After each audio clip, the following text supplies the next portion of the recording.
여러분, 예수님을 닮아가는, 예수님을 본받는 적용은 결코 내 마음에 편한 것이 하나도 없어요.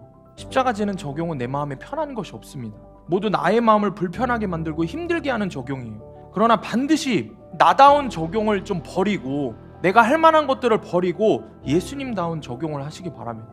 십자가의 적용을 하시기 바랍니다. 그리고 내 자신이 죽어지는 십자가의 적용은 정말 내 안에 사랑이 있을 때 할 수 있는 거예요. 그러니까 잘 생각해야 돼요. 선한 행위가 우리를 구원하는 게 아니에요. 하나님 말씀대로 사는 게 우리를 구원하는 거예요. 그래서 십자가 지는 말씀의 적용을 각자 자신의 삶에 맞게 하나님 말씀대로 해야 되는 거예요. 여러분, 이런 분별을 잘해야 됩니다. 이런 분별은 오직 예수님을 사랑하는 그리스도의 사랑이 우리 가운데 충만하게 있을 때 이런 적용을 할 수 있는 거예요. 자, 죄를 이기는 세 가지 방법, 로마서 강의 16번째 시간, 죄를 이기는 세 가지 방법이라는 제목으로 하나님 말씀 전하겠습니다. 외국에 어느 목사님 한 분이 유명한 정신과 의사였던 스캇 팩이라는 박사를 찾아왔습니다. 굉장히 유명한 정신과 의사고 상담가인데 이 스캇 팩 박사를 찾아온 이유가 있었어요. 목사님 부인은 만성 우울증에 시달리고 있었고, 또 목사님의 두 아들은 대학을 채 마치지도 못하고 중퇴를 하고 정신과 치료를 받고 있는 그러한 상황이었습니다. 그런데 이 목사님은 도저히 자기의 가족들의 병을 이해할 수가 없었고, 자기 자신이 이 가족들에게 무엇을 해줘야 하는지에 대해서 알지를 못했어요. 그래서 목사님이 먼저 말을 꺼냈습니다. 목사님이 상담을 하면서 이렇게 이야기를 했어요. 나는 최선을 다해서 가족들을 섬겼습니다. 나는 정말 내가 할 수 있는 한 최선을 다해서 가족들을 섬겼습니다. 열심히 일하고 돈을 모아서 두 아들에게 차도 사주었고, 나는 사실 오페라 보는 거를 별로 좋아하지 않는데 아내가 오페라 보는 거를 좋아하니까 죽도록 싫어도 아내가 좋아했기 때문에 같이 오페라도 열심히 관람했어요. 이 목사님은 스캇 팩 박사 앞에서 계속해서 자신이 가족들에게 어떠한 사랑을 주고 어떠한 헌신을 했는지 이야기를 했습니다. 그리고 또 이렇게도 이야기를 해요. 아무리 바빠도, 내가 목회를 하면서 아무리 바빠도 집안 청소는 내가 도맡아 했어요. 참 좋은 남편이고 아빠죠. 가족들 뒷바라지 하느라고 정말 나는 많은 애를 썼습니다. 나는 진심으로 아내와 아이들을 사랑했고 내 가족들을 전혀 방관하지 않았어요 라고 이야기를 했습니다. 자, 그 다음에 스캇 팩 박사는 그 이야기를 쭉 듣고 나서 목사님이 자라온 환경에 대해서 물었어요. 그리고 목사님이 그 이야기들을 해줬습니다. 목사님의 아버지는 당대의 유명한 학자였습니다. 아주 유명한 학자였는데도 불구하고 집안에서는 알코올 중독자였던 아버지였습니다. 그리고 여자 문제를 끊임없이 일으키면서 가족을 전혀 돌보지 않았던 것이 이 목사님의 아버지였습니다. 자, 목사님은 그런 아버지를 보고 자라면서 무슨 생각을 했을까요? 자신은 절대 아빠와 같이, 내 아버지와 같이 살지 않겠다. 그런 모습으로 살지 않겠다. 최선을 다해서 가족을 돌보는 사람이 되기로 맹세했습니다. 그리고 앉으나 서나 가족들을 챙기면서 가족을 걱정하고 배려하는 아버지가 되는 데에 자기의 전 생애를 바치는 거예요. 정말 자기는 알코올 중독자였던 그런 아빠와 다르게 정말 좋은 아빠이고 좋은 남편이 되기 위해서 열심히 노력을 했습니다. 자, 여러분, 그런데 왜 목사님의 아내가 우울증에 걸렸을까요? 왜 두 자녀들은 아버지가 그렇게 사랑을 해주고 다 학비도 대주고 자동차까지 사주면서 성인이 됐는데도 불구하고 뒷바라지를 다 해줬는데 왜 학교도 제대로 못 마치고 정신과 치료를 받는 신세가 됐을까요? 도대체 뭐가 문제일까요? 목사님이 어떤 잘못을 한 것일까요? 뭔가 목사님이 잘못한 부분, 죄된 부분이 있으니까 오늘 이 죄를 이기는 세 가지 방법에 대해서 이야기를 하면서 이 목사님에 대한 이야기를 하겠죠. 여러분은 지금까지 이야기를 들으면서 이 목사님에게서 죄된 부분을 찾아낼 수 있겠습니까? 잘못된 부분을 찾을 수 있겠어요? 아마도 이 이야기를 듣고 모두가 다 의아해 할 거예요. 목사님이 잘못한 것을, 목사님의 죄를 찾아보라고 하면은 찾기가 힘들 거예요. 여러분, 이게 죄의 무서움이라는 거예요. 우리 안에 있는 죄의 문제는 결코 쉽게 드러나지 않아요. 그뿐만 아니라 나 스스로조차도, 내 내면에서조차도 정말 그것을 깨닫지 못할 정도로 우리 안에 깊이 숨어 있는 것이 바로 우리의 죄의 문제라는 것입니다. 그러므로 이런 죄의 문제를 이기는 것은 우리의 힘과 우리의 노력으로 가능한 게 아니에요. 그렇기 때문에 오늘 말씀을 통해서 우리 안에 깊이 숨어 있는 죄를 이기는 3가지 방법에 대해서 우리가 깊이 상고하는 시간이 되기를 원합니다. 아멘. 자, 첫 번째입니다. 첫 번째, 죄에 대해 죽는 것이 무엇인지 알아야 죄를 이깁니다. 죄에 대해 죽는다는 것, 죄에 대해 죽는다는 것이 무엇을 의미하는지를 우리가 말씀으로 깨달아야 죄를 이긴다라는 것입니다. 죄를 이기는 첫 번째 방법입니다. 자, 오늘 본문의 1절 말씀 다 같이 읽겠습니다. 시작. 그런즉 우리가 무슨 말을 하리요? 은혜를 더하게 하려고 죄에 거하겠느냐? 아멘. 여러분, 여기서 죄에 거하겠느냐라는 이 말은, 죄에 거한다라는 이 말은 죄와 함께 더불어 산다라는 것을 의미하죠. 이건 로마서 5장 20절에서 우리가 이런 말씀을 나눴어요. 죄가 더한 곳에 은혜가 오히려 더 넘친다. 이 말씀 기억합니까? 죄가 더한 곳에 은혜가 더욱 넘쳤다라고 하셨는데, 그러면 이 질문은 은혜를 받기 위해서, 그 더 큰 은혜를 받기 위해서 우리가 죄와 함께 더불어 살아야 하는 것이 필수적인 것이냐라는 그런 질문인 것이죠. 이 문장 자체만 보면은. 여러분, 근데 이게 말이 됩니까? 은혜를 더 받기 위해서 더 우리가 죄에 깊숙이 살고 더 죄가 만연한 곳에 살아야 한다라는 말이 됩니까? 말이 안 되는 말이죠. 사실 은혜를 더하기 위해서라도 죄를 더 지어야 할 것 아니냐라는 이런 식의 말은 하나님의 은혜를 우습게 여기는 태도인 거죠. 이것은 마치 가룟 유다가 예수님을 팔았기 때문에 예수님이 십자가에서 죽으셨죠. 그렇기 때문에 인류의 구원의 역사가, 구속의 역사가 이루어졌죠. 그렇기 때문에 이 가룟 유다가 얼마나 좋은 일을 하지 않았습니까? 라고 묻는 그런 말하고 똑같은 거니까 앞뒤가 안 맞는, 말도 안 되는 거죠. 억지인 거죠. 여러분, 죄가 더한 곳에 은혜가 넘쳤다는 것은 죄를 지으면 지을수록 우리에게 은혜가 더 넘쳤다라는 뜻이 아닙니다. 잘 들으셔야 돼요. 오늘 말씀을 잘 들으셔야 돼요. 오늘 6장 말씀에서는 사도 바울이 복음을 전하는 것에 대해서 계속해서 비꼬면서 이야기하는 수많은 유대 지도자들과 수많은 유대인들을 포함한 많은 사람들에게 반문하는 거예요. 변증을 하는 것입니다. 그렇기 때문에 사실 오늘 본문의 말씀들이 단번에 이해하기가 어려운 부분들이 있어요. 말씀을 잘 들으셔야 돼요. 죄가 더한 곳에 은혜가 넘쳤다는 것은 우리가 죄를 지으면 지을수록 은혜가 넘친다, 이런 의미가 아닙니다. 무슨 뜻입니까? 내가 죄를 깨닫고 인정하면 할수록 그때 은혜가 더욱 넘친다라는 말씀입니다. 이해가 가십니까? 자, 우리의 존재 자체가 100% 죄인이기 때문에 여러분, 꼭 행위로 죄를 지어야만 죄를 깨달을 수 있는 게 아니죠.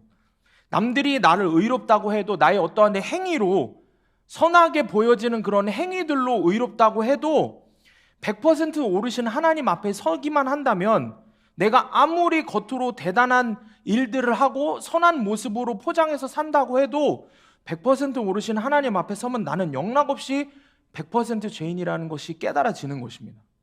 그리고 그때 넘치는 은혜가 임하는 것입니다. 내가 죄인이라는 것을 깨달을 때 은혜가 넘친다라는 것입니다. 내가 죄를 더 지을 때 은혜가 넘치는 게 아니라 내가 죄인이라는 것을 깨닫고 인정할 때 하나님의 은혜가 넘친다는 겁니다. 여러분, 죄의 가장 보편적인 정의가 무엇인지 아세요? 오늘 본문의 말씀에서도 로마서 6장에서 죄라는 단어가 되게 많이 나오는데, 이 죄라는 단어에 대해서 사도 바울이 사용한 헬라어는 하마르티아라고 하는 단어입니다. 이게 죄에 대해서 많은 단어들이 있는데 그 중에 사도 바울이 즐겨 사용했던 것이 이 하마르티아라고 하는 단어예요. 그럼 이 뜻이 무엇이냐? 관역을 벗어난 화살입니다. 관역을 빗나가는 것을 이야기합니다. 무슨 뜻이냐면 정해져 있는 목표에 못 미치는 것이 죄라는 거예요. 지나쳐도 죄이고 못 미쳐도 죄인 거예요. 관역이 있는데 그 관역을 정중앙에 맞추지 못하면 죄라는 것입니다. 존재 자체가 죄인인 우리, 존재적 죄인이라는 말을 우리가 함께 말씀을 계속 나눴죠. 이제 여러분, 존재적 죄인이라는 말이 무슨 뜻인지 알죠? 무슨 뜻이에요? 우리가 죄를 지어서 죄인이 아니라 그랬어요. 죄를 지어서 죄인이 아니라 죄인이기 때문에 죄를 지을 수밖에 없는 거예요. 죄인이기 때문에 계속해서 우리가 하는 행동들이 죄라는 거예요. 그래서 포로쇼 목사님이 그런 좁은 문 좁은 길 책에서 말씀하셨죠. 우리가 행한 많은 것들 중에 죄가 있는 게 아니라 우리가 행한 모든 것들이 죄라고 말씀했어요. 이해가십니까? 우리의 이름으로 나의 의로 하는 모든 행위들은 죄라고 이야기를 합니다. 내 존재 자체가 죄인이기 때문에 나에게서 맺어지는 열매는, 죄의 나무인 나에게 맺어지는 열매는 죄밖에 없는 거예요.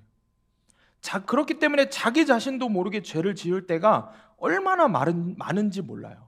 내가 깨닫지 못하는 상황에서 죄를 짓는 경우가 너무 많다는 거예요.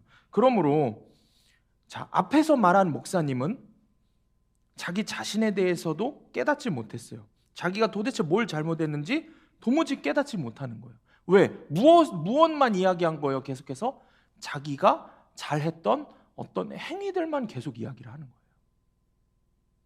행위들로만 보려고 하니 자기 죄를 깨닫지 못하는 거예요. 가족을 무조건 배려하고 도와주고 희생하는 게 사랑이라고 자기 중심적으로 했던 행위들을 깨닫지 못하고 그것이 무조건 사랑이라고 생각을 하고 판단하는 것입니다. 그렇게 착각하고 살았던 거예요. 여러분, 오히려 때로는 정말 사랑하기 때문에 어때요? 화를 내기도 해요. 정말 사랑하기 때문에 혼을 낼 때도 있는 거예요. 정말 사랑하기 때문에 아니라고 이야기를 해야 될 때도 있는 것입니다. 자기 자신의 욕구와 분노, 그리고 가족을 향한 자신의 기대를 솔직하게 표현하는 게 오히려 더 사랑인 거예요. 가족들 앞에서 아닌데도 가면을 쓰고 행동하는 게 사랑이 아니라는 겁니다. 그래, 가면을 벗고 솔직하게 가족을 대하는 게 가족을 정말 사랑하는 것이라는 것을 이 목사님은 배웠어야 하는 것이죠. 그렇게 열심히 살았는데 가족들이 모두 병든 걸 볼 때 이 목사님의 마음이 얼마나 무너졌겠어요.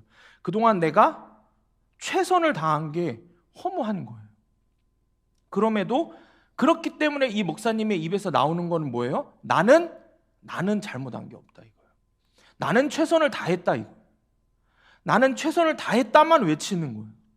자신에게 어떤 문제가 있는지를 전혀 돌아보려고 하지 않는 거예요. 내가 존재 자체가 죄인인 것을 깨닫지 못하는 거예요. 자꾸 행위로 판단을 하려고 하는 것이죠. 이 목사님처럼 자신을 모르고 자기 죄를 모르면 아무리 최선을 다해도 헛일입니다.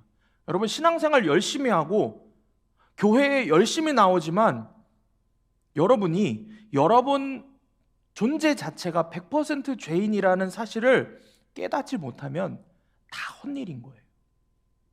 내 존재 자체가 100% 죄인이라는 것을 깨닫지 못하고 여전히 100% 죄인이라는 말이 이해가 되지 않고 받아들여지지 않는다면은 여전히 나는 100% 오르신 하나님을 모르는 거예요.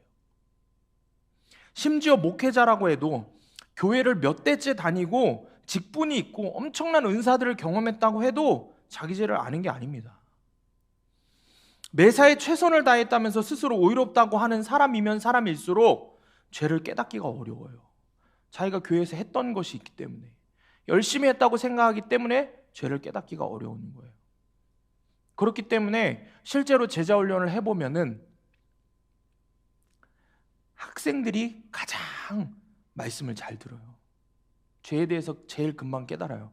세대가 올라가면 올라갈수록 성경적인 지식은 더 많이 알죠.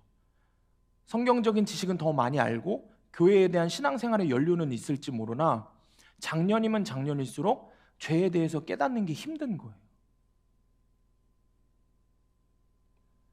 여러분, 100% 오르신 하나님 앞에 서보지 않은 사람은 결코 자신이 100% 죄인이라는 사실을 깨달을 수 없습니다.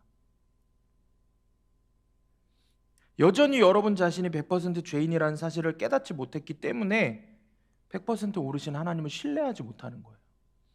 내 믿음이 여전히 흔들리는 이유는 내가 여전히 100% 죄인이고 그렇기 때문에 100% 오르신 하나님을 신뢰해야 한다는 사실을 깨닫지 못했기 때문입니다. 100% 오르신 하나님 앞에서 오늘도 오롯이 서 있지 못하기 때문에 내 자신이 100% 죄인이라는 사실을 깨닫지 못하는 것입니다. 적용 질문입니다.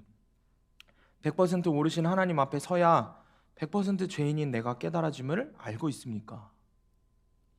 죄 없는 사람이 아니라, 잘 보세요, 죄 없는 사람이 아니라 죄를 더욱 깨달아가는 것이 성화의 과정이고 넘치는 은혜임을 알고 있습니까? 우리는 성화됐다, 예수님 닮은 사람이 되었다, 하나님을 닮아가는 하나님 말씀대로 사는 사람이 되었다. 이 성화라는 말을 죄가 없는 사람이라고 착각을 합니다. 그게 아니에요. 죄를 더욱 깨달아서 내가 더 100% 죄인이라는 것을 깨달은 사람이 더 많이 깨달으면 깨달을수록 성화되고 있다는 사실입니다. 자, 본문의 2절 말씀 우리가 함께 읽겠습니다. 시작. 그럴 수 없느니라.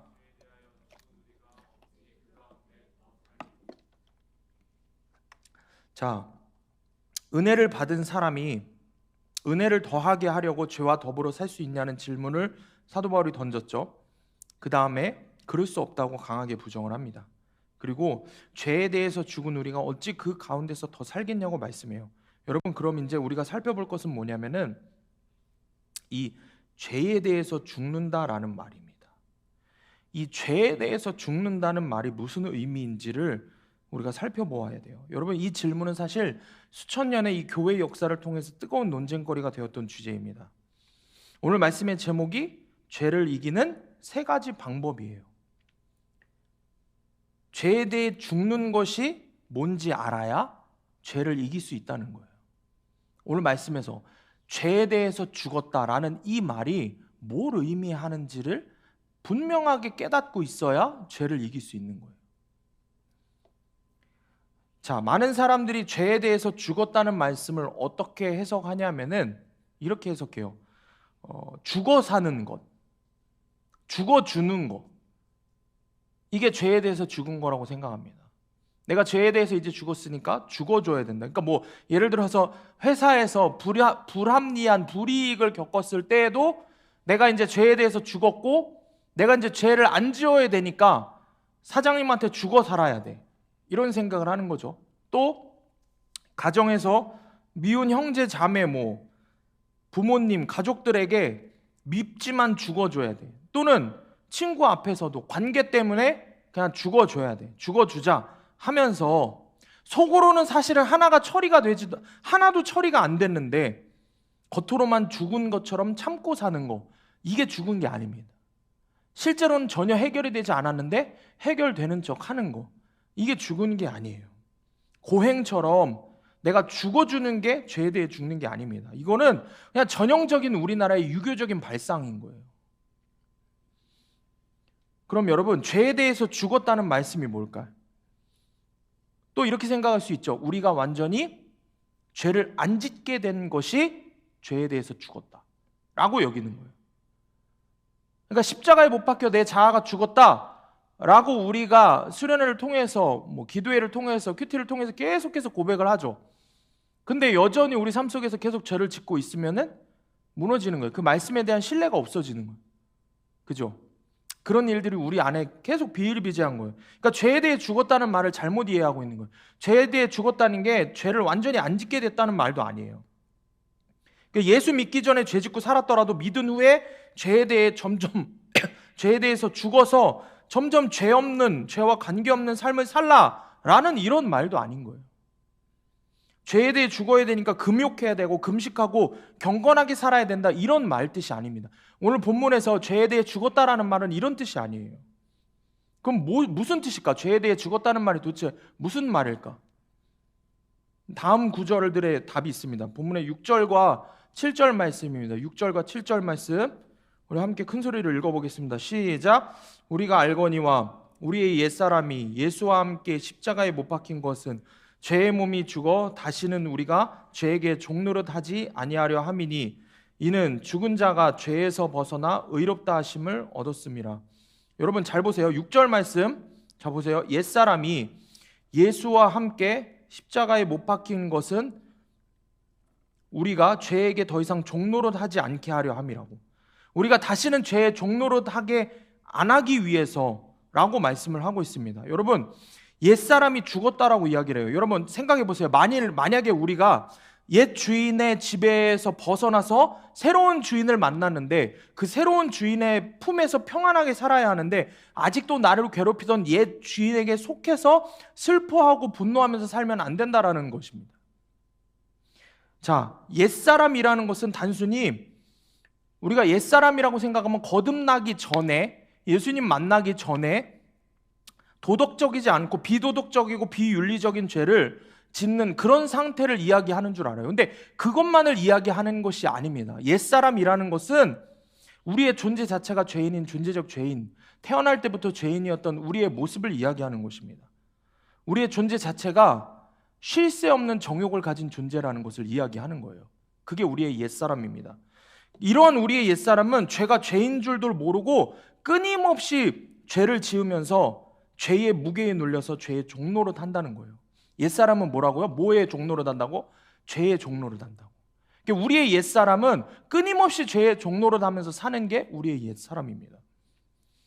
시체가 있어요.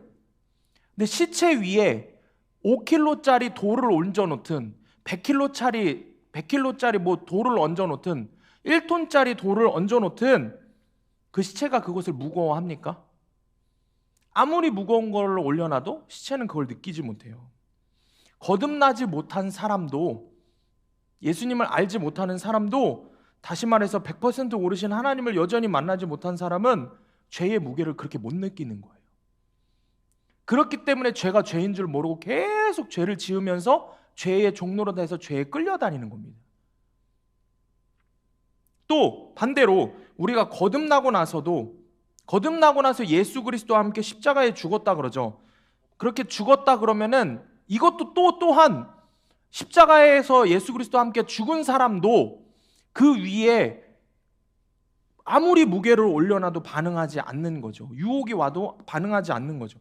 자, 이게 무슨 말이냐면 이제 헷갈리죠. 거듭나기 전이나 거듭나고 나서나 모두 죽은 자라고 이야기를 하는 건데 이 죽은 게 다른 거예요. 무엇에 대해 죽은 것이 다른 거라는 겁니다. 자, 다시 말해서 거듭나기 전에 옛사람은 죄 때문에 죽은 자고 거듭난 새 사람은 죄에 대해서 죽은 자입니다. 잘 이해하셔야 돼요. 지금부터. 어렵지? 무슨 말인지 모르겠지? 자, 설명을 해줄게요. 자, 보세요. 거듭나기 전에 옛사람, 우리가 거듭나기 전에 옛사람이라고 하죠. 이 옛사람은 죄 때문에 죽은 거예요. 죄 때문에 죽은 거예요. 그런데 거듭나고 나서 새 사람이 되면은 죄에 대해서 죽은 것입니다. 자, 거듭나기 전에 옛사람은 죄 때문에 죽었기 때문에 아무 힘도 못 쓰고 평생 죄에 질질 끌려다니는 인생인 거예요. 이게 죄인지 아닌지도 모르고 죄의 속박 아래에서 종노릇 하면서 계속 끌려다니는 거예요. 그러니까 하는 짓마다 죄밖에 없는 거예요. 존재 자체가 죄인인 거예요. 그렇기 때문에 사형 선고를 피할 수가 없는 거예요. 근데 거듭난 후에 새 사람은 죄 자체에 대해서 죽었기 때문에 이 죄가 더 이상 나에게 어떠한 일을 할 수가 없는 거예요. 이게 죽었다라는 것이 전혀 다른 내용입니다. 2000년 전 예수 그리스도와 함께 십자가에 못 박혀 죽었습니다. 거듭난 사람은. 그러니까 피할 수 없는 사형 선고에 예수님이 대신 죽어주신 거죠. 그러니까 더 이상 죄가 나를 어떻게 해요? 못해요? 죄가 더 이상 나에게 어떻게 할 수 없는 거예요. 거듭나기 전에는 죄로 인해서 죽었기 때문에 계속 죽기 때문에 뭐에 계속 끌려다녀요? 죄에 계속 끌려다녀요. 거듭나고 나서는 죄 자체에 대해서 죽었기 때문에 죄가 더 이상 나에게 어떻게 할 수가 없는 거예요. 이 차이가 있다는 것을 여러분 잘 이해하시길 바랍니다. 여러분, 예수님이 여러분의 주인이 맞으십니까? 자, 예수님이 여러분의 주와 그리스도가 맞으십니까? 이게 분명한 이 믿음이 있는 사람이 거듭난 사람이죠. 아멘? 자, 그리고 우리의 옛 자아는 내 능력이 아니라 그리스도의 십자가 보혈의 능력으로 죽었어요.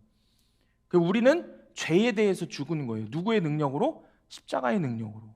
예수 그리스도 십자가의 능력으로 죄에 대해서 죽은 것입니다. 그러므로 죄를 이기는 세 가지 방법 중에서 첫 번째는 죄에 대해서 죽은 것이 무엇인지를 깨닫고 그 믿음을 갖는 것입니다.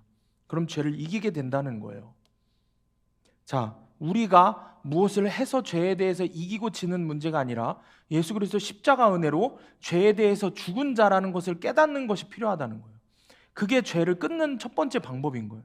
죄를 이길 수 있는 첫 번째 방법은 내가 이미 죄의 속박에서 더 이상 죄의 종노릇 하지 않는다는 것입니다. 이 완전히 해결된 사실에 대해서 믿어야 한다는 거예요. 이 첫 번째가 해결이 되어야 그 다음 스텝으로 계속 넘어갈 수 있는 거예요. 자꾸 이게 어려운 게 뭐냐면은 내 행위들을 생각하기 때문에 그래요. 분명히 말씀은 내가 거듭나면서 예수를 주와 그리스도로 고백하면서 죄에 대해서 죽었다고 하는데 난 지금도 죄 짓고 있거든. 그지? 그러니까 이 말이 이해가 안 되는 거야. 언능 이해가 안 되는 거야. 그렇지만 말씀이 거듭난 자들은 죄에 대해서 예수 그리스도의 십자가의 은혜로 죽었다라고 이야기하고 있는 거예요. 그러면 그것을 밑바탕에 놓고 말씀을 계속해서 상고하는 거예요. 아시겠죠? 첫 번째로 우리가 죄를 이길 수 있는 방법은 죄에 대해서 죽은 자라는 것을 깨닫는 것입니다. 죄가 더 이상 나를 주관할 수가 없는 거예요. 우리가 죄에서 벗어나 의롭다 하심을 얻었다라고 하는 이 7절 말씀에 죄에서 벗어나 의롭다 하심을 얻었다라는 이 특권을 받았는데 이 특권을 누려야 한다는 거예요. 여러분 마음의 중심에 예수 그리스도를 모시기 위해서 발버둥 치기 때문에 그 예수 그리스도가 내 안에 주인이시기 때문에 그 은혜 때문에 이 특권이 주어지는 것입니다. 아멘? 자꾸 내가 한 행위들 때문이라고 여기면 안 되는 거예요. 내가 한 행위들 때문이라고 여기기 때문에 이것을 이해가 안 되는 거예요. 예수 그리스도의 십자가의 은혜로 우리가 특권을 누린다라는 것입니다. 죄에서 벗어나 의롭다 하심을 얻었다라는 7절 말씀이 그 말씀입니다. 자, 적용 질문입니다. 2000년 전 예수님의 십자가 사건으로 이미 죄에서 우리가 벗어난 것임을 믿습니까? 죄에 대해서 죽은 것을 완전히 죄를 안 짓는 것으로 생각하고 여전히 스스로를 정죄하며 죄의 종노릇 하고 있지는 않습니까? 말씀을 잘 적용 질문을 함께 나눠보면서 이야기를 해보시길 바라요. 아마 대부분 청년들이 제자훈련과 그리고 큐티와 지금까지 십자가 설교들을 통해서 이 죄에 대해서 죽는 것, 죄에 대해서 죽은 자로 여기는 것에 대해서 알기 때문에 이 말씀이 이해가 될 거예요. 여러분들 잘 생각하셔야 돼요. 다시 한번 성경은 우리에게 말씀합니다. 우리의 행위나 우리의 어떠함이 아니라 예수 그리스도 십자가의 은혜로 죄에 대해서 죽은 자가 되었다라고 말씀하고 있습니다. 우리가 의롭게 된 것도 우리의 행위가 아니라 나를 위해서 십자가에서 죽으신 예수 그리스도를 믿는 믿음으로 의롭다함을 받는다라고 했습니다. 그것과 같은 맥락인 거예요. 잘 정리하시길 바랍니다. 자, 두 번째, 그리스도를 본받아야 죄에서 이길 수 있습니다. 예수 그리스도를 본받으라고 성경 말씀하고 있습니다. 본문의 3절, 4절, 5절 말씀을 함께 읽어보겠습니다. 3절, 4절, 5절 3절부터 시작. 무릇 그리스도 예수와 합하여 세례를 받은 우리는 그의 죽으심과 합하여 세례를 받은 줄을 알지 못하느냐.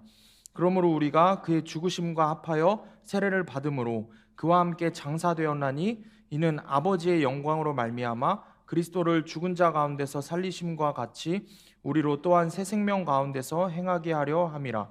만일 우리가 그의 죽으심과 같은 모양으로 연합한 자가 되었으면 또한 그의 부활과 같은 모양으로 연합한 자도 되리라. 아멘. 여러분 잘 기억하시기를 바랍니다. 예수 그리스도의 죽으심이, 그 예수 그리스도께서 십자가에서 죽으신, 우리 죄를 위해서 죽으신 그 죽으심이 나와 연합하지 않으면 부활의 영광, 새 생명의 영광을 맛보지 못한다고 말씀합니다. 한 나뭇가지가 있는데 종과 질이 다른 새로운 나뭇가지에 접붙여졌을 때 그 나무와 같은 종과 질로 변하게 됩니다. 변하게 됩니다. 이처럼 죄인이었던 우리가 예수 그리스도하고 연합하게 되면 우리에게 또 반드시 변화가 일어나게 된다고 말씀합니다. 그리스도와 연합하라고 말씀하는 겁니다. 내 고집과 내 자아를 버리고 하나님께 복종하는 새로운 자아, 예수님과 같은 그런 모습으로 내가 변화된다라고 성경은 우리에게 약속하고 계십니다.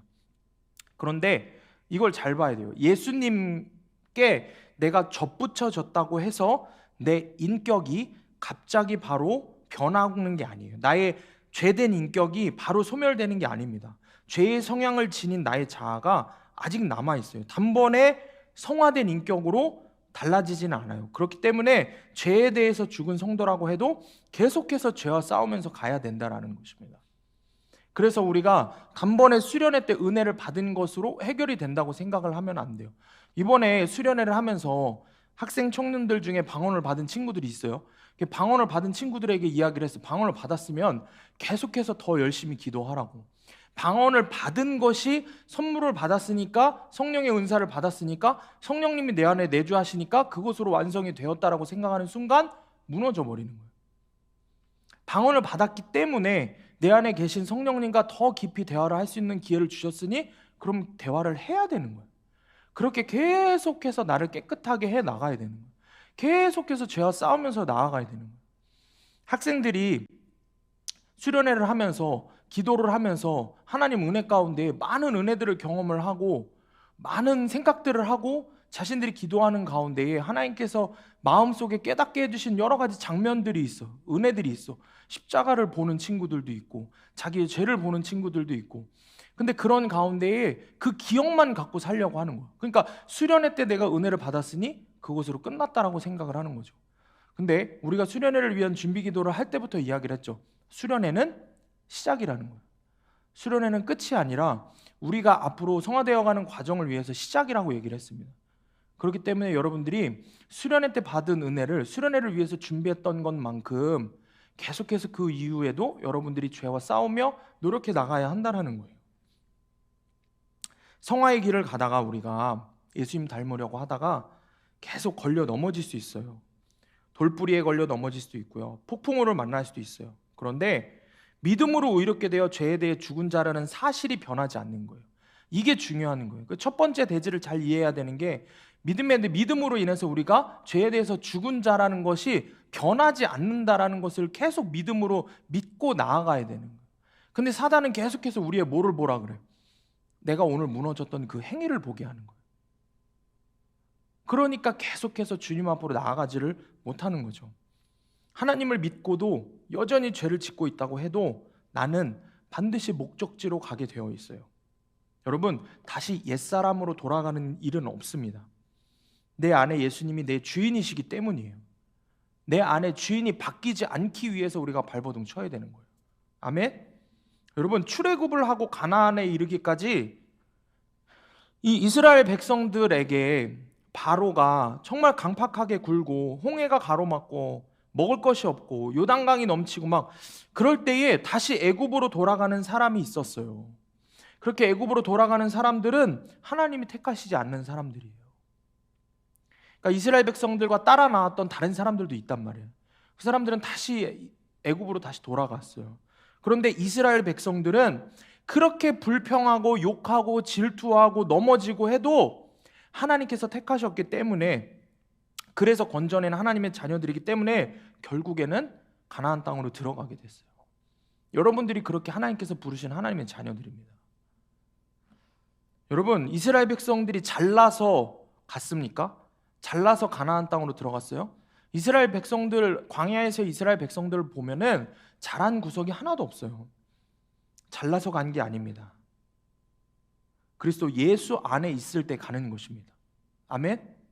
내 힘으로 갈 수 없고 예수님과 연합할 때 가나안 땅으로 들어갈 수 있는 거예요. 그렇기 때문에 죄를 이기는 두 번째는 우리가 예수님과 끊임없이 연합해야 한다는 것입니다. 자, 그런데 이 5절 말씀, 우리가 함께 읽은 연합한 자가 되라고 하는 이 5절 말씀을 개역 한글 예전의 성경에서는 이렇게 기록하고 있어요. 만일 우리가 그의 죽으심을 본받아 연합한 자가 되었으면 또한 그의 부활을 본받아 연합한 자가 되리라. 연합하라고 하시는데 여기서 추가된 말씀이 있죠. 다르게 표현된 말씀이 있죠. 본받아라고 분명히 말씀해요. 이걸 기억해야 돼요. 예수님과 연합한다는 게 뭐예요? 예수님을 본받는다는 거예요. 예수님과 연합한다는 것은 예수님과 같아지는, 예수님을 따르는 모습이 우리 가운데 있어야 되는 거예요. 주님이 십자가에서 죽으셨는데 내가 내 삶 속에서 참고 인내하며 죽어야 할 일이 하나도 없다면은 주님과 같은 연합한 자가 될 수 없는 거예요. 그렇기 때문에 여러분들이 가족 구원을 위해서 계속해서 기도하는 가운데에 되는 게 하나도 없죠. 뭔가 되는 것처럼 보이다가 무너질 때가 너무 많은 거예요. 그게 당연한 거예요. 예수님을 본받는 자가 되기 위해서는 십자가를 지는 적용이 계속해서 우리 가운데 있어야 되는 거예요. 단번에 그냥 무엇인가 이루어질 수는 없는 것입니다. 주님을 본받아서 죽는 자만이 주님을 본받아서 부활할 수 있는 것입니다. 그게 주님과 연합하는 자의 모습입니다. 우리가 아무리 예수님 믿고 우리의 원죄에서 해방이 되고 그랬지만 아직도 육신에 속해 있기 때문에 끊어버리지 못하는 죄들이 여전히 너무 많은 거예요. 이 유욕 때문에. 그러므로 우리는 계속해서 가야 할 길이 남아있는 것입니다. 그래서 죄를 이기기 위한 두 번째 방법은 여러분 보다 적극적으로 그리스도 안에서 죽으심과 부활을 본받는 거예요. 예수님을 본받기 위해서 우리가 보다 적극적으로 주님 앞에서 노력해야 한다는 거예요. 본문에 7절과 8절 말씀 다 같이 읽겠습니다. 7절과 8절 시작. 이는 죽은 자가 죄에서 벗어나 의롭다 하심을 얻었음이라. 만일 우리가 그리스도와 함께 죽었으면 또한 그와 함께 살 줄을 믿노니. 아멘. 그리스도와 함께 죽었으면 또한 함께 살 줄을 믿기 때문에 우리는 목적지로 갈 수 있는 거예요. 그러니까 그 어떤 것도 우리를 영원히 넘어지게 할 수는 없다라는 것입니다. 여전히 내가 연약해도, 그래서 내가 술을 못 끊어도, 여전히 내가 음란해도, 여전히 미움과 시기와 질투로 별짓을 다 하고 살아도 나를 영원히 넘어뜨릴 수는 없다는 거예요. 이 사실을 기억해야 되는 거예요. 영원히 넘어질 수 없다는 거예요. 그러니까 여러분, 지금 당장 넘어졌다고 포기하지 말라는 거예요. 지금 당장 돌뿌리에 넘어졌다고 포기하지 말라는 거예요. 그러니까 누가 그렇게 춤을 추면서 기뻐하겠어? 사단이 얼마나 기뻐하겠어? 돌뿌리 하나 넘어졌더니 지가 하나님 자녀가 아니라고 울고 있는 거야. 사단이 얼마나 기뻐하겠어? 우리는 이미 죄에 대해서 죽었다라고 성경에서 말씀하고 있습니다. 죄에서 벗어나 의롭다 하심을 얻었다고 분명히 말씀하고 있어요. 아멘? 우리가 신앙생활을 그렇게 열심히 발버둥 친다고 해도 수치스럽고 괴로운 사건들은 여러분 하루에도 수도 없이 일어나요. 안 그래요? 하루에도 수도 없이 수치스럽고 죄된 모습이 내 안에 일어납니다. 여전히 내 마음을 무너뜨리고 한숨만 나오게 하는 나의 환경들, 그것부터 시작해서 내 속에 도저히 없어지지 않는 이런 치사한 마음들, 인정받고 싶은 욕심, 더럽고 음란한 마음들 때문에 넘어질 일들이 날마다 있습니다. 그런데 정말 신기하게도 정말 죽을 것 같아 하다가도 주님 말씀 보면 살아납니다. 아멘? 아멘? 그게 여러분들이 죄에 대해서 죽은 자라는 증거인 거예요. 이 사실을 깨닫지 못하고 중생하지 못하고 거듭나지 못하고 성령이 내주하심을 경험하지 못한 사람들은 말씀을 주구장창 들어도 깨닫지 못하는 거예요. 자기하고는 전혀 상관없는 이야기인 거예요. 그렇기 때문에 여러분, 이것이 우리에게 기적 같은 은혜입니다. 말씀을 보면 반드시 다시 살게 되는 은혜가 우리 가운데 넘칩니다. 아멘? 여러분들이 힘들어서 넘어져 있을 때 저에게 어떻게 해야 되냐고 물을 때 제가 여러분들에게 항상 하는 이야기는 말씀이라는 거예요. 말씀을 큐티하라는 거예요. 그러면 학생들 중에 그런 친구들이 있다 그랬죠. 전화 와서 밤에 밤늦게 부모님이 싸우고 있어요. 어떻게 해야 돼요? 너 큐티했어? 큐티했대. 그럼 다시 해. 다시 하는 거. 큐티 다시 하고 울면서 다시 전화가 오는 거죠. 우리의 삶 속에 이런 일들이 얼마나 많아요. 근데 이전에 우리는 어땠어요? 이전에 우리는 넘어지면 그냥 넘어지는 대로 끝나버렸어. 안 그래? 근데 이제는 말씀을 붙잡을 수 있잖아. 내가 넘어졌어도. 그럼 사단이 무엇을 공격하겠어? 생각을 해봐. 머리가 나쁘지 않은 사단은 뭘 공격하겠어? 넘어지는 걸 공격하는 게 아니야. 넘어지고 나서 말씀을 붙잡지 못하게 하는 거야. 우리가 이 사실을 깨닫고 있어야 완전히 넘어지지 않는 거예요. 문제는 말씀을 내가 붙잡지 않고 넘어진 내 자신, 내 죄, 내 상황과 환경, 내 고난만 주구장창 붙잡고 있고, 그러다 보니까 점점 하나님만 원망하고 있으니 죄를 이길 수 있는 은혜를 다 주셨는데도 맨날 지고 사는 겁니다. 아멘? 그러니까 맨날 지고 사는 거예요. 그렇기 때문에 여러분, 말씀을 반드시 붙잡으시길 바랍니다. 여러분, 구원의 핵심은 부활이라고 이야기를 했어요. 예수 그리스도와 함께 내가 완전히 죽어야 예수님과 함께 살아납니다. 오늘 우리가 읽은 본문의 3절부터 9절까지 보면은 죽고 살고 죽고 살고가 계속해서 나옵니다. 죽었으면 살고 죽었으면 살고 죽었으면 살고, 죽었다고 하면 살았다라고 반드시 같이 나옵니다. 이게 무슨 말씀이에요? 우리가 정말 완전히 죽어야 살 수 있는 거예요. 아멘? 거의 합격은 합격일까요? 불합격일까요? 거의 합격은 합격이에요? 불합격이에요? 불합격이에요. 거의 합격은 불합격이야. 거의 합격이 뭔 의미가 있어? 우리의 신앙이 거의 합격으로 맨날 사는 거예요. 완전한 죽음이 있어요. 완전한 부활이 있는데 우리가 어떻게 살아요? 적당히 믿어요. 그죠? 적당히 내가 필요할 때만 교회에 나오는 거예요. 적당히 내가 필요할 때만 예수님 찾고 하나님 찾는 거예요. 그러니까 어떻게 해요? 아무것도 안 되는 거예요. 아무것도 안 되는 거예요. 앞에서 말씀드린 목사님도 죽어지는 과정을 거쳐야 했어요. 스캇백 박사가 내려준 처방이 뭐였냐면은, 부인과 자녀가 집을 치우지 않으면은, 예전에는 어떻게 했을까 목사님이? 자기가 치웠겠죠. 화를 내라고 한 거예요. 치우지 않으면 화를 내라고. 아내에게 나는 오페라가 너무 지겨우니까 당신 혼자 가라고 이야기하라는 거, 솔직하게. 두 아들의 자동차 보험료 지불도 해주지 말라는 거예요. 생활비도 주지 말라는 거예요. 여러분, 이런 변화를 위해서 이 목사님은 다른 사람들에게 나쁜 사람으로 보이는 그런 모험을 감행해야 되는 거예요. 평생 착한 남편, 좋은 아빠로 불리다가 나쁜 사람이 된다는 것은 결코 쉬운 게 아니에요. 이 목사님에게는 이게 바로 죽음에 이르는 순종, 적용이었던 거예요. 박사의 처방대로 목사님이 화를 내고 아들들의 도움을 거절하기 시작했어요. 그랬더니 어떻게 했을까요? 불같이 이제 가족들이 화를 내죠. 부인도 원망을 쏟아냈죠. 그런데 목사님은 가족을 사랑했기 때문에 힘들어도 그대로 적용을 했어요. 그러니까 학교도 그만두고 일자리도 못 잡던 두 아들이 어떻게 했을까요? 먹고 살리면 어떡하겠어? 자기 자리를 잡기 시작하는 거예요. 성장하는 거예요. 아내도 우울증에서 완전하게 회복되지 않지만 조금씩 회복하고 성장하는 것이 눈에 띄게 보이는 거예요. 그리고 목사님도 자신의 사역지에서 더 열심히 이제 일을 할 수 있는 거예요. 더 이상 가정에 그렇게 매여 있지 않는 거예요. 여러분, 예수님을 닮아가는, 예수님을 본받는 적용은 결코 내 마음에 편한 것이 하나도 없어요. 이걸 기억해야 돼요. 십자가 지는 적용은 내 마음에 편한 것이 없습니다. 모두 나의 마음을 불편하게 만들고 힘들게 하는 적용이에요.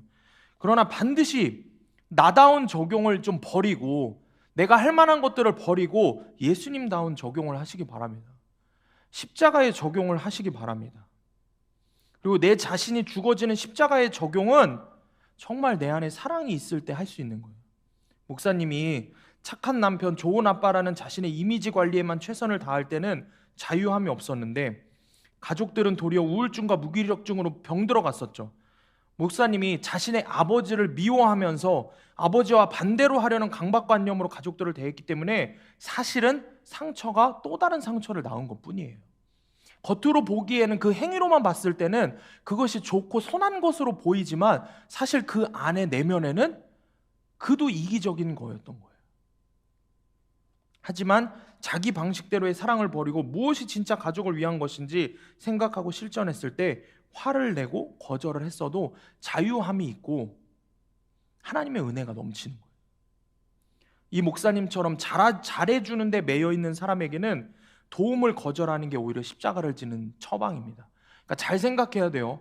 선한 행위가 아니에요. 그렇기 때문에 선한 행위가 우리를 구원하는 게 아니에요.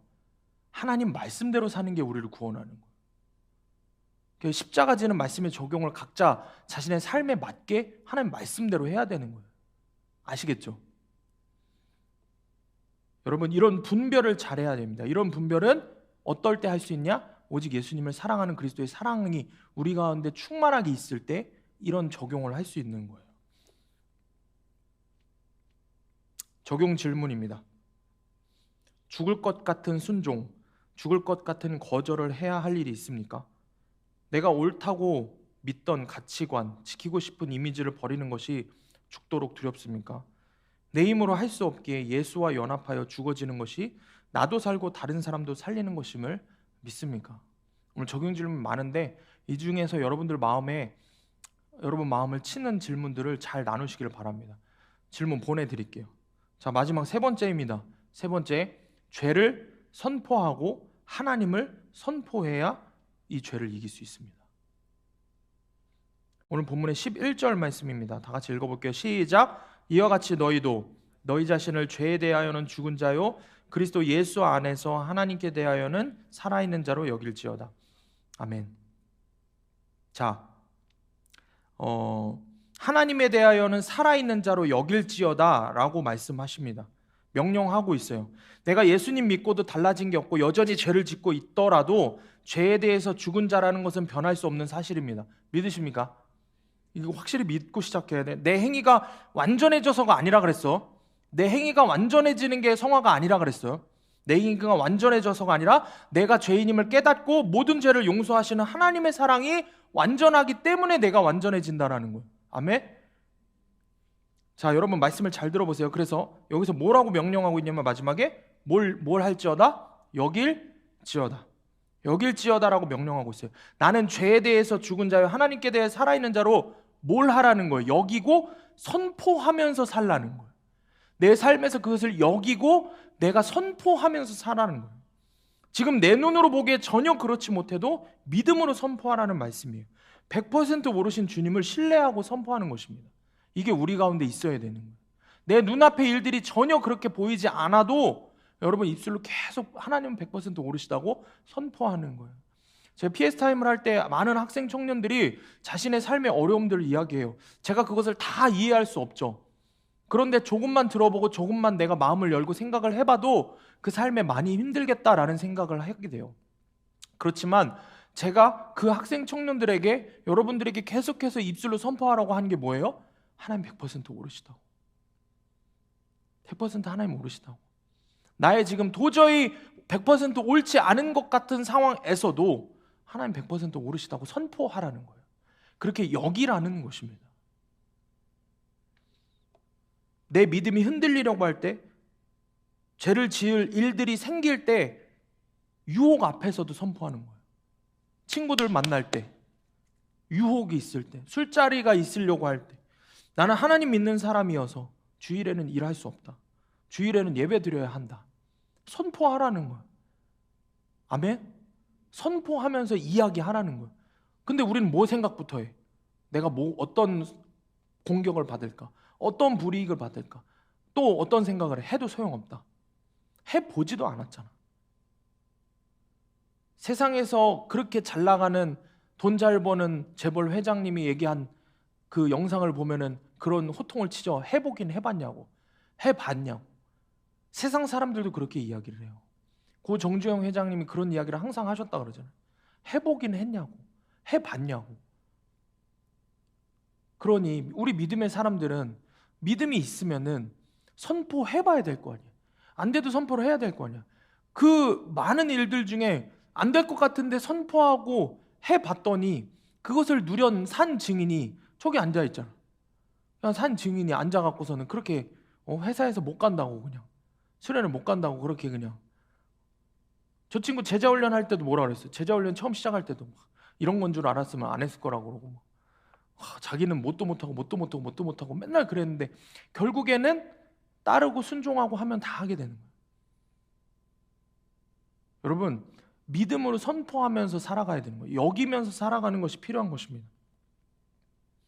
그렇게 선포하는 것이 죄를 이기는 비결입니다. 술자리에서, 음란의 유혹에서 나는 여전히 죄의 유혹에 흔들릴 수 있으나 그렇기 때문에 더욱더 죄에 대해서 죽은 자라는 것을 선포하면서 살아야 돼요. 그리고 무엇보다 내 죄를 솔직해서 계속해서 오픈하는 것이 중요합니다. 여러분, 죄가 제일 무서워하는 게 뭐예요? 드러나는 거예요. 드러나는 걸 제일 무서워해요. 드러나지 않는 죄는 내가 죽을 때까지 나를 공격해요. 그죠? 드러나지 않은 죄는 나를 죽을 때까지 공격을 합니다. 그러나 내가 죄를 드러내면 그 죄는 100에서 50, 50에서 20으로 점점 능력이 줄어들게 돼 있어요. 숨겨진 죄를 오픈하는 게 당장은 죽을 것 같이 힘들어도 결국 죄를 끊고 살아나는 계기가 되는 것입니다. 우리는 감추고 싶은 사생활이 드러나는 것을 견딜 수 없어 한다는 거예요. 그런데 이런 것을 선포하는 거예요. 계속해서 드러내고 선포하는 거예요. 선포하는 것은 이런 것을 다 포함하고 있는 것입니다. 하나님 기뻐하시는 말들을 계속 선포하는 거예요. 영국에서 있었던 일인데 어떤 사람이 런던의 유명한 저명한 인사들에게 편지를 보냈어요. 뭐라고 보냈냐면 편지에 이렇게 써 있어요. 당신의 사생활이 들통났으니 빨리 피하시오 라는 그런 내용의 편지를 보냈대요. 어떻게 됐을까요? 그 유명한 저명 인사들의 집을 찾아가 봤더니 집에 있는 사람이 단 한 명도 없고 모두가 다 어딘가로 도망을 갔더래요. 피신을 했더래요. 구체적인 내용도 없었어요. 그냥 그렇게만 적혀 있었어요. 사생활이 들통났다. 그렇게만 적었는데도 모두가 도망을 가는 거예요. 뭘 의미합니까? 죄가 없는 사람이 없어요. 이 세상에 죄가 없는 사람은 단 한 사람도 없습니다. 현장에서 안 잡힌 것뿐이지 다들 숨어서 죄를 짓고 있어요. 우리 중에도 나는 정말 오픈할 죄가 없어 라고 말할 때가 있어요. 그런 사람들도 있을 수 있어요. 근데 그럴 수는 없다는 것입니다. 여러분, 죄를 오픈하는 것은 꼭 그런데 사람들에게만 고백하라는 게 아니에요. 사실은 왜 사람들에게 고백하고 하는 거예요? 하나님 앞에서 고백했기 때문에. 하나님 앞에서 사실 고백하는 게 더 중요해요. 하나님 앞에 회개하고 토설하면 그게 가장 귀한 일입니다. 사람에게 오픈하는 것보다 하나님 앞에서 오픈하는 게 더 중요합니다. 그것에 또 익숙해질 수도 있어요. 사람들에게 오픈하고 이야기하는 거에 중독이 될 수도 있어요. 그것을 마치 자기의 의로 여길 수도 있다는 것입니다. 이것도 사단이 틈타기 때문에 여러분들 이걸 잘 분별을 해야 됩니다.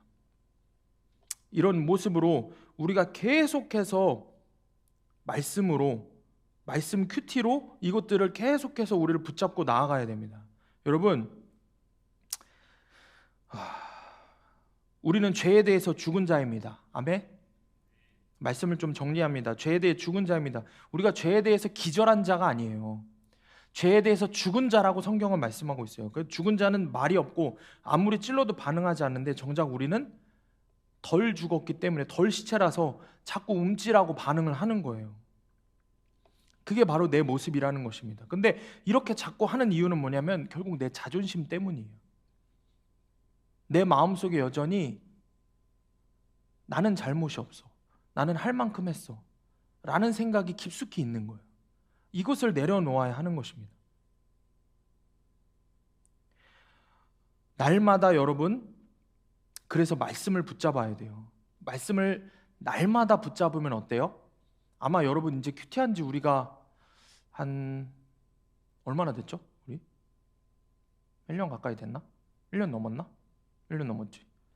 1년 넘으면서부터 여러분들이 이제 매일매일 되도록 매일매일 큐티하려고 하죠. 그러면서 어떻게 되냐면은 죄에 대해서 굉장히 민감해졌을 거란 말이야. 죄에 대해서 여전히 넘어질 수는 있으나 죄에 대해서 넘어졌어도 말씀을 붙잡는 시간이 빨라지는 거란 말이야. 그게 무슨 이야기예요? 말씀을 통해서 우리가 죄를 계속 보는 훈련을 하니까 계속해서 우리가 넘어졌을 때도 말씀을 붙잡게 되는 거예요. 여러분, 내 힘으로 할 수 없다는 것을 깨닫기를 원합니다. 오늘 말씀을 통해서 다시 한번 우리는 내 힘으로 할 수 없다는 것을 분명하게 깨닫기를 원해요. 그래서 날마다 말씀 큐티를 통해서 십자가에서 날 구속하신 예수님을 만나시길 바랍니다. 아멘. 여러분, 한 주 동안 매일 말씀으로 살아내는 여러분들이 되기를 원합니다. 그래서 반드시 죽을 것 같은 순종의 십자가를 지고 적용을 해내시기를 바랍니다. 말씀이 결론이 되는 삶을 살아내는 저와 여러분이 되기를 원합니다. 아멘. 말씀이 반드시 결론이 되시기를 바랍니다. 그때에 우리는 반드시 예수님과 합하여 죽고 영원한 생명으로 들어가게 될 것입니다. 마지막 적용 질문입니다.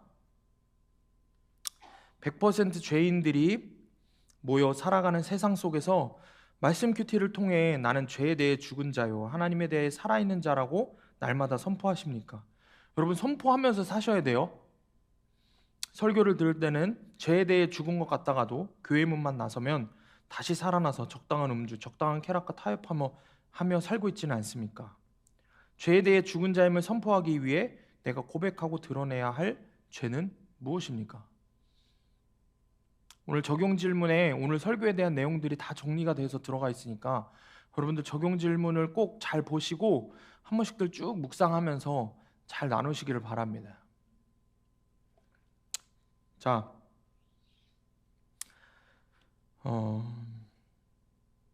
말씀 큐티 열심히 하시고 다음 한 주도 예수님 말씀을 통해서 내 죄를 계속해서 보는 훈련을 하시고 그 드러난 죄에서 뭐라 그랬어요? 나다운 적용하지 말라 그랬어요. 나다운 적용, 내가 잘할 수 있는 적용하지 말고 말씀을 보면서 브레이크가 잡히는, 마음이 턱 막히는 그 부분을 꼭 찾아내서 내 죄를 이야기하는 거니까 말씀이. 그 부분을 갖고 묵상을 해서 내 죄를 반드시 드러내서 고백해야 돼. 그 다음에 그것을 돌이키는 십자가 지는 적용을 해야 됩니다. 아시겠죠? 그렇게 하고 선포할 때에 죄를 반드시 이긴다는 사실을 기억하길 바랍니다. 아멘. 우리 함께 기도합시다.